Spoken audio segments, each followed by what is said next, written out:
Naniniwala ka ba na ang pagkakaroon ng mabahong hininga nakakabawas ng confidence level?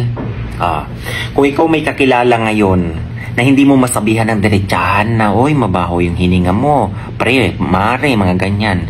At kasama mo siya ngayon, lakasan mo tong volume habang pinapanood mo ito. Or, kung malayo naman, isend mo tong video sa kanya.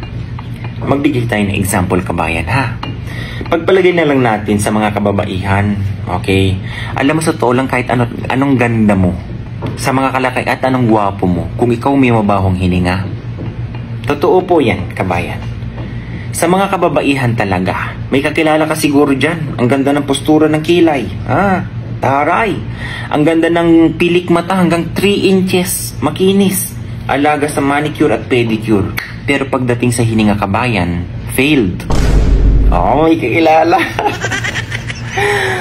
Ito, kabayan, na ang pagkakaroon kasi ng mabahong hininga, pwede yan ay occasional, paminsan-minsan o kaya yung chronic pang matagalan, kabayan. Kailangan yung alamin. Pagdating naman dyan sa ating mga bibig, kabayan, lalo na kung ikaw hindi ka pala bisita sa dentista, o kung ikaw nagtututbrush ka naman, tandaan nyo, ha, ang pagtututbrush hindi lang yan sa quantity, kabayan. Kung ikaw naman nagtututbrush ka, bakit ganun? Mabaho pa rin hininga mo. Kabayan, kapag nagtutbrush ka, quality din ang pag-uusapan. Okay? Diyan sa bibig, tingnan nyo kung merong sirang ngipin, may infection sa gilagid, diyan sa ngalangala, diyan sa dila, o kaya diyan sa tonsils nyo. Okay? Ipa-check nyo sa dentist. Sasabihin naman nila yan kung mayroong dapat ayusin. Ngayon, sir, wala namang problema sa aking bibig, sir. Bakit mabaho pa rin hinga ko? Kabayan, kailangan natin din i-considera pangalawa kung tayo ay may karamdaman sa loob. Okay? Gaya ng sinabi ko, ang ganda ng postura mo, makinis ka sa labas, kabayan, mabaho hininga mo. Kailangan din yung loob. Yan ang pagtuunan mo ng pansin din, kabayan, at pagandahin at palusugin. Hindi lang yung mga ganyan na, haba ng kuko, hindi po ba? Ang ganda ng pilik mata. Yung sinasabi ko nga ganyan, itong panlabas na anyo, kabayan, magandang tignan. Pero pagdating sa loob, maganda ba? Yung mga sinasabi kong ganyan. Una na pwedeng karamdaman ay kung ikaw ay diabetic. Pangalawa na nakapagbibigay dyan ay kung ikaw ay laging dehydrated. Okay? Kasi mabilis mag-multiply ang bacteria dyan, kabayan, kasi dapat ang ating mga bibig, lahat ng bibig, kabayan, ay laging dapat basa. Okay? Dapat moist yan. Okay? Para at least kahit papano, meron kasi yung mga panglaban din sa mga pagdami ng bakterya, kabayan.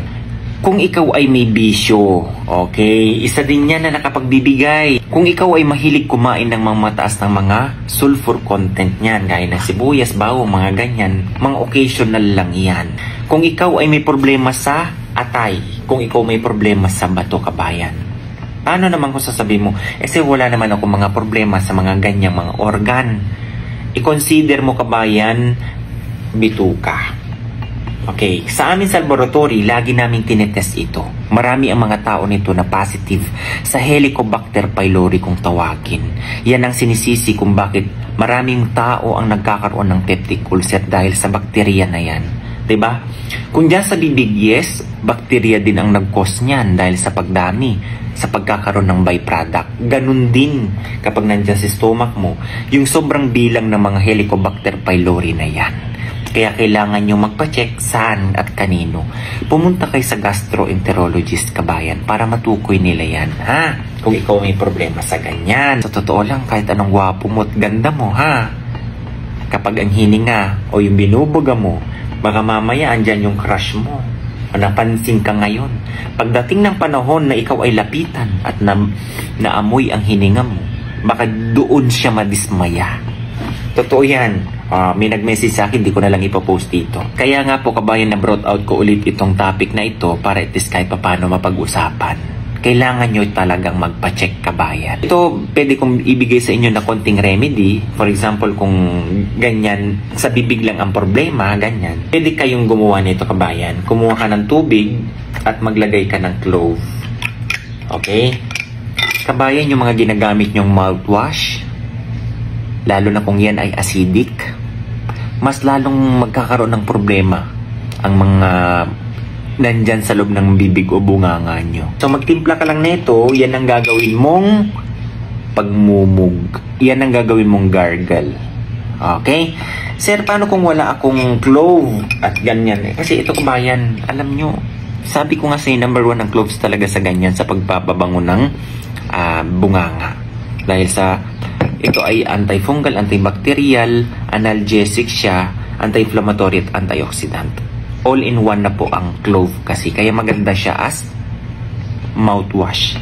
Pangalawa, kung ikaw meron ka dyang sodium bicarbonate, okay, baking soda.